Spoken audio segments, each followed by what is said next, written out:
चलिए, hello student, कैसे हैं आप सब। आशा करता हूँ अच्छे होंगे, स्वस्थ होंगे और आप सभी की प्रैक्टिस बहुत अच्छी चल रही होगी।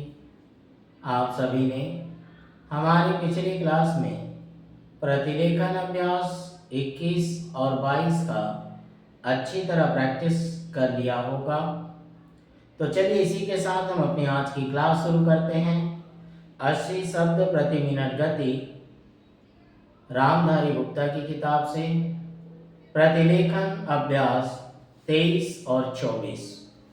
चलिए, रेडी, स्टार्ट। महोदय, जो यह बजट प्रस्तुत हुआ है वह देश का एक ऐसा नया चित्र उपस्थित करता है जो चित्र उम्मीद का है, आशा का है, सफलता का है।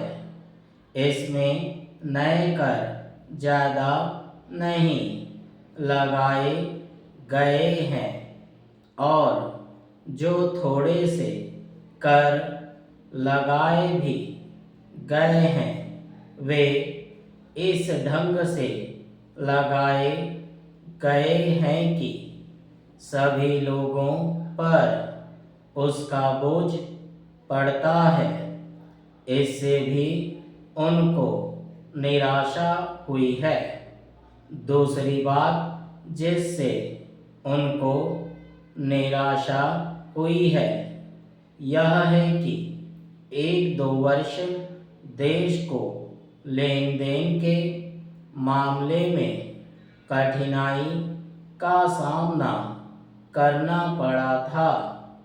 योजना को कठिनाई में पड़ना पड़ा था, वह कठिनाई दूर हो गई है और मैं सदन की तरफ से उन देशों को धन्यवाद देना चाहता हूँ, उन देशों के प्रति आभार प्रदर्शित करना चाहता हूँ जिन्होंने हमारी इस कठिनाई को दूर करने में आगे बढ़कर हाथ बढ़ाया है।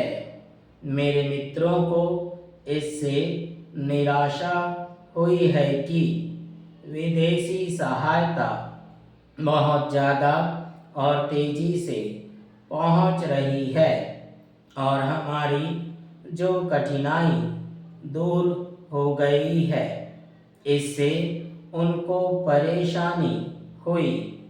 कम्युनिस्ट इसलिए भी परेशान है कि पिछले 1-2 वर्षों में देश की पैदावार बहुमुखी ढंग से बढ़ी है, औद्योगिक पैदावार बढ़ी है। वह उनके लिए निराशा का कारण बना है। उनकी निराशा इसलिए भी बढ़ी है कि उनका मालिक, उनका मित्र हमारे देश की सीमा पर जब फौज लेकर खड़े हैं और जब देश का खतरा है तो क्यों देश की आर्थिक हालत, क्यों देश की वित्तीय हालत तथा दूसरी हालत इतनी अच्छी हुई है और क्यों इतनी अच्छी छवि उभरी है। लेकिन उनकी निराशा हमारी सबसे बड़ी आशा है, उनकी असफलता हमारी सबसे बड़ी सफलता है और मैं समझता हूँ कि उनके भाषण हमारे वित्त मंत्री महोदय के लिए सबसे बड़े बधाई के भाषण हैं। पैरा 2-3 और चीज़ों की ओर मैं आपका ध्यान दिलाना चाहता हूँ। उनकी ओर दूसरे माननीय सदस्यों ने भी आपका ध्यान दिलाया है। हमारी सरकार का ध्यान भी उस ओर गया है, लेकिन मैं समझता हूँ कि उन पर और अधिक ध्यान देने की आवश्यकता है। पहली बात तो यह है कि जब चीज़ों की पैदावार बढ़ रही है, जब देश उन्नति की तरफ जा रहा है, तब भी देश में कीमतें बढ़ रही हैं। पैरा महोदय, यह मानना कि उनको रोका नहीं जा सकता गलत है। इस महंगाई को रोकने के लिए कुछ विशेष कदम उठाने होंगे, कुछ विशेष काम करने होंगे। एक विशेष चीज़ जो इस बजट में आई है और जो घबराहट पैदा करने वाली है, वह है कि देश की पैदावार तो बढ़ रही है, देश का विकास तो हो रहा है, लेकिन इसके साथ ही साथ देश में बेकारी बढ़ रही है और ख़ास तौर पर पढ़े लिखे लोगों की बेकारी बढ़ रही है। लोगों का बेकार होना खतरनाक चीज़ है।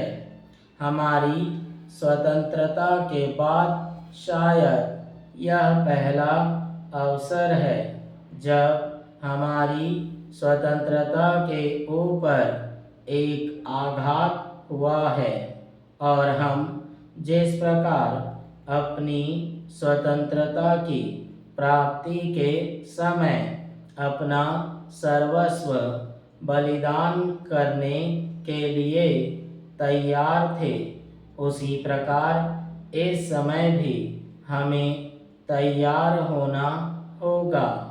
माननीय प्रधानमंत्री जी के मत से मैं सर्वथा सहमत हूँ कि यह एक ऐसा अवसर है जिस अवसर पर कि इस देश की प्रतिनिधि संस्था जो यह लोकसभा है, उसे इस संबंध में अपनी स्पष्ट राय देनी है और उस राय को देने के बाद हमें उस राय के अनुसार सरकार जो भी कार्यवाही करे उसमें सरकार को पूरा सहयोग भी देना है।